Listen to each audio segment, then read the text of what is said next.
स्वागत है दोस्तों आपके अपने यूट्यूब चैनल बीजे एजुकेशन में। दोस्तों हमने लास्ट वीडियो में जाना था कुमाऊं और गढ़वाल के कुछ महत्वपूर्ण क्षेत्रों के बारे में। आज का जो हमारा टॉपिक है वो है उत्तराखंड के जो प्रमुख अभिलेख प्राप्त हुए हैं वो कहाँ कहाँ से मिले हैं उसके बारे में। यदि आप उत्तराखंड से रिलेटेड कोई भी तैयारी कर रहे हैं, किसी भी परीक्षा की तैयारी कर रहे हैं, तो आपके लिए ये वीडियो काफ़ी इम्पोर्टेंट रहेगा। और यदि आपके कोई दोस्त उत्तराखंड की तैयारी कर रहे हैं तो आप प्लीज़ उन तक ये वीडियो शेयर कीजिएगा। तो चलिए शुरू करते हैं आज का वीडियो। पहला पॉइंट है कालसी लाखामंडल सिरौली व माणा में शिलालेख मिले हैं। ठीक है, कालसी हो गया आपका देहरादून, कालसी लाखामंडल देहरादून से, और सिरौली व माणा आपके चमोली में हो गई। ठीक है, अगला है जौनसार भाबर स्थित लाखामंडल से राजकुमारी ईश्वरा का लेख मिला है। इसके अनुसार यमुना उपत्यका में यदुओं का शासन था। राजकुमारी ईश्वरा का लेख कहाँ से मिला है? तो वो मिला है आपका जौनसार भाबर स्थित लाखामंडल से। ठीक है, अगला पॉइंट है देवप्रयाग व कल्पनाथ में गुफाओं के अंदर दीवारों पर लेख मिले हैं। ठीक हो गया। अगला है नैनीताल व बड़ावाला में ईंट पर उत्कीर्ण लेख मिले हैं।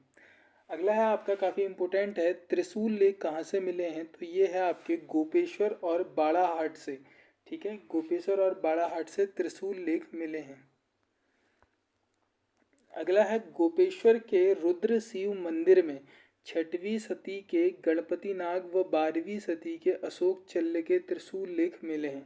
तो ये कभी कभी सती भी पूछ लेता है कि किस सदी का लेख मिला है। तो ये आपका गणपति नाग का 6वीं सदी का है और 12वीं सदी का आपका अशोक चल्ल के त्रिशूल लेख मिले हैं। अगला है बाड़ाहाट त्रिशूल लेख में शंख लिपि का प्रयोग हुआ है। बाड़ाहाट आपको पता है उत्तरकाशी का ही अन्य नाम है, तो यहाँ आपके शंख लिपि का प्रयोग हुआ है त्रिशूल लेख में। ठीक है, अगला पॉइंट है देवलगढ़ तथा कोलसारी से मूर्ति पीठिका लेख मिले हैं। कुषाणकालीन मुद्राएं मुनि की रेती तथा सुमाड़ी से प्राप्त हुई।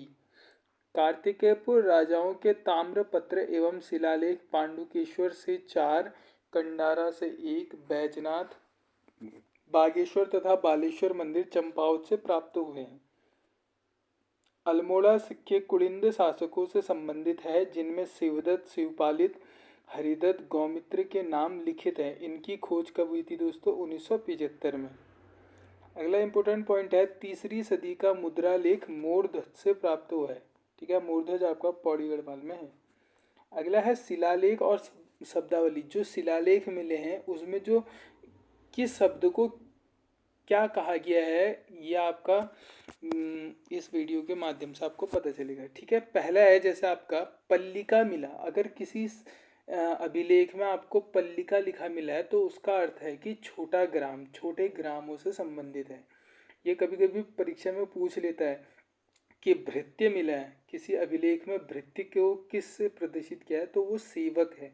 ठीक है, कोटपाल आपका गणरक्षक हो गया, अक्षय पटलिका आपका लेखा परीक्षक हो गया, और तालुका का अर्थ तहसील से हो गया, महतम का अर्थ ग्राम शासक से, प्रतिहार का द्वार रक्षक से, बलाध्यक्ष का सेना नायक से, कुलचारिक का तहसीलदार से, और महादंड नायक का प्रधान सेनापति से।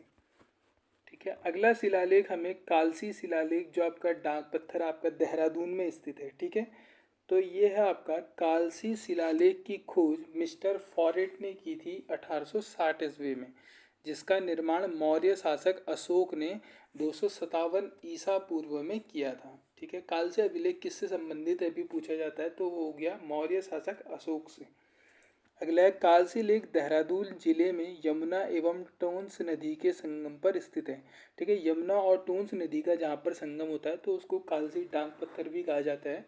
तो वहीं से आपके कालसी शिलालेख प्राप्त हुए हैं। और यहाँ अमलावा गाड़ भी बहती है। ठीक है, यहाँ एक सहायक नदी है अमलावा। अगला है कालसी शिलालेख को स्थानीय भाषा में चित्रशिला कहते हैं। एक इम्पोर्टेंट पॉइंट आपका ये भी बनता है कि अश्रु नदी किसे कहा जाता है? तो अश्रु नदी आपका टोंस नदी हो गई। ठीक है, अगला है कालसी शिलालेख को स्थानीय भाषा में चित्रशिला कहते हैं। इस शिलालेख में हाथी का चित्र मिलता है। ठीक है, अगला पॉइंट है कालसी शिलालेख प्राकृत भाषा एवं ब्राह्मी लिपि में रचित है। ये काफ़ी इंपॉर्टेंट है क्योंकि पूछा जाता है कि कालसी अभिलेख किस भाषा में प्राप्त हुए हैं, तो ये है आपके प्राकृत भाषा में, और लिपि जो है वो ब्राह्मी लिपि है। जबकि पाली उस समय जनसाधारण की भाषा थी, जबकि उस समय जो नॉर्मल बोलचाल की भाषा थी वो पाली थी, लेकिन जो शिलालेख मिला है वो आपका प्राकृत भाषा में मिला है। ठीक है। कालसी लेख में अशोक ने घोषणा की कि मैंने राज्य के हर स्थान पर मनुष्यों एवं पशुओं की चिकित्सा व्यवस्था की है और लोगों से हिंसा त्यागने और अहिंसा अपनाने की बात कही। ठीक है। तो जो आपका अशोक था वो अहिंसा प्रिय राजा था। अगला है कालसी अभिलेख में यहाँ के निवासियों के लिए पुलिंद एवं इस क्षेत्र के लिए अपरांत शब्द का प्रयोग हुआ है। तो जो कालसी के अभिलेख मिले हैं वो ये बताते हैं कि जो यहाँ के निवासी हैं उनको हम पुलिंदे कहेंगे और जो इस क्षेत्र है उसको अपरांत कहा जाएगा। ठीक है। कालसी का प्राचीन नाम सुधनगर व कलकूट था। जो कालसी का प्राचीन नाम है वो सुधनगर और कलकूट था। यदि आप पीसीएस की तैयारी कर रहे हो तो उसके लिए प्रश्न काफ़ी इम्पोर्टेंट हो जाता है। तथा जो कुलिंदों की राजधानी भी रही। ठीक है। तो कुलिंदों की राजधानी भी पूछी जाती है कभी कभी। तो कुलिंदों की राजधानी आपकी कालसी का प्राचीन नाम सुधनगर व कलकूट था। ठीक है। अगला है विभिन्न ग्रंथ मिले। ठीक है।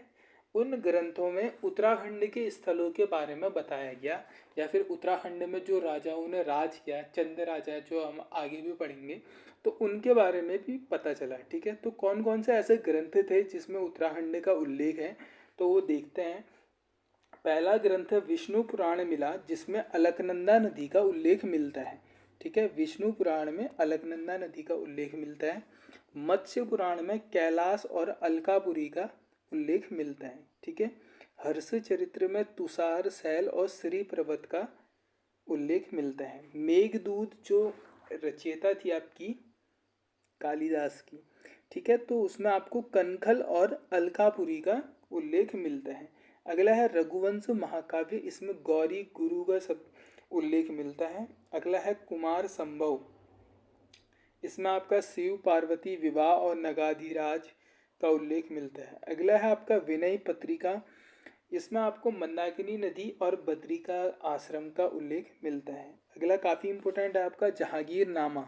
ठीक है। जहांगीर नामा में आपको लक्ष्मी चंद जो आपके चंद शासक थे, जिसको लखुआ बिराली भी कहा जाता है। ठीक है। तो जहांगीर नामा में आपको लक्ष्मी चंद और श्याम शाह का उल्लेख मिलता है। पृथ्वीराज रासों में आपको कुमाऊँगढ़ का उल्लेख मिलता है। बोध गया जो अभिलेख मिला था उसमें कुमाऊँ के लिए कामादेह शब्द, ये मैंने पिछले वीडियो में पढ़ाया आपको। बोध गया अभिलेख पाली भाषा में मिला था। ठीक है। जिसमें कुमाऊँ के लिए कामादेश। अब कमेंट बॉक्स में बताना है कि किसने कहा था। ठीक है। कौन था वो व्यक्ति। अगला है मानोदय काव्य, कुमाऊँ के लिए कुर्मांचल शब्द। अगला रामायण काल, कुमाऊँ के लिए उत्तर कौशल।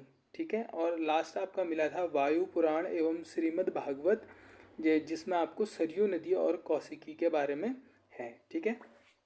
तो आज का वीडियो इतना ही है। आगे हम ऐतिहासिक काल के बारे में जानेंगे, जिसमें शासकों के बारे में जानना है हमने।